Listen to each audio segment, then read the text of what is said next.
So much for visiting us today. Thank you for having us.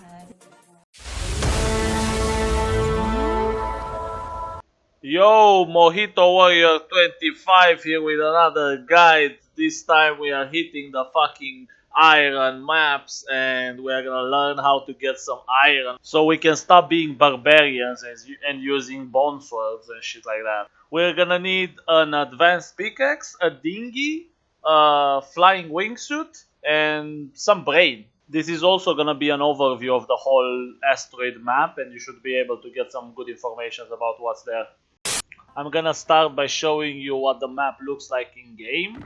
If you open your map, you're gonna see asteroid crash site, and this is the iron map. Some people refer to it as the asteroid map or iron map or whatever, but it actually doesn't really matter. They are an event tile and they spawn just like the ancient city.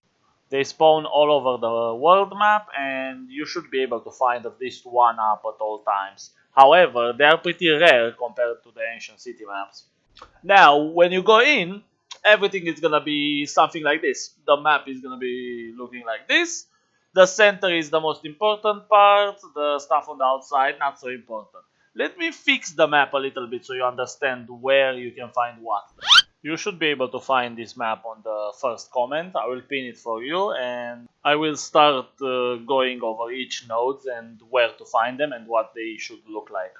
On the outside of the crater you're gonna find a lot of bones. You can gather this while you are waiting for iron to respawn, or if you are bored, or if you need bone really. Moving closer to the center we can find some killing nests.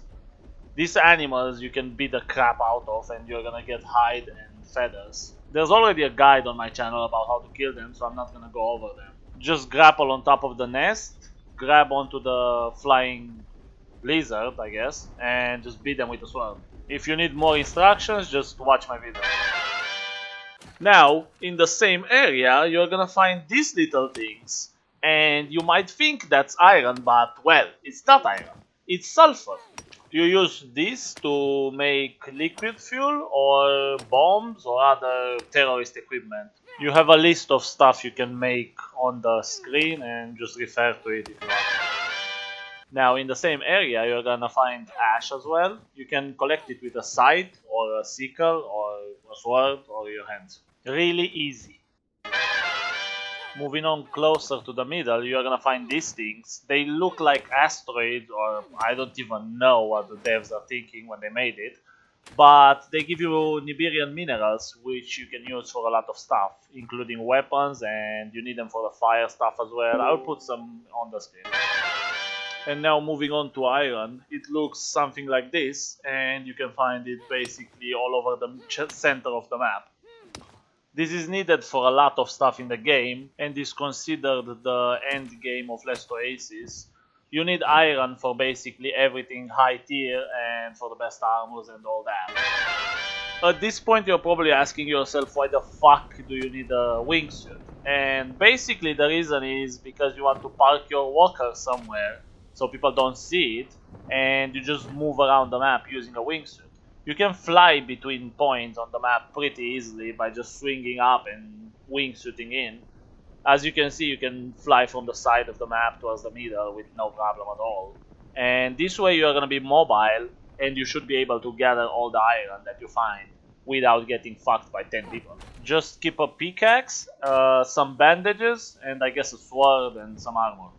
In the middle you will find really big trees. You can climb on them and just scout around, see if there's any walkers or if you just want to see some iron from afar. This is a good way of actually figuring out where you want to go and what you want to do on the map. The center here is where most of the iron is gonna be, but if you are late to the party like I am on this time around, there's not gonna be a lot of iron. However, the iron will actually respawn, and a good time to be here would be when there's around 20 minutes left on the map. That's around the time when most of the iron will respawn, and that's the time you want to actually come here and get some iron. If you're late to the party and you're just waiting for respawns, you can also just gather other stuff around the map. It's still a decent way of getting resources that you normally get from the hard maps, but it's not very good, I guess. There are better ways of getting the rest of the stuff anyway. Mostly the hard maps and even the medium maps for bones and shit. Obviously you can come here for some PvP, but the thing is, most of the time you're either gonna find solos or small groups that are not gonna fight, or you're gonna find large groups, and they will probably either wreck you or you wreck them if you have a large group, you know. The thing is, you're not gonna find any water around the map unless you go out to the desert to get some cactus. I'm not gonna make a clip about the cactus because that's kind of a waste of time, it's pretty self-explanatory. So try to at least get some water bottles. That's gonna be it for this video. I tried to keep it really short and I didn't go into too many details. But in the next videos, I'm probably gonna cover other maps as well, just like the lava map behind me and all that stuff. So if you like it, just subscribe, like, join my OnlyFans, mail stuff to me in real life. You know the drill. Every YouTuber is begging for you for this stuff already, so you get the idea. Thanks for watching, and I'll see you next time.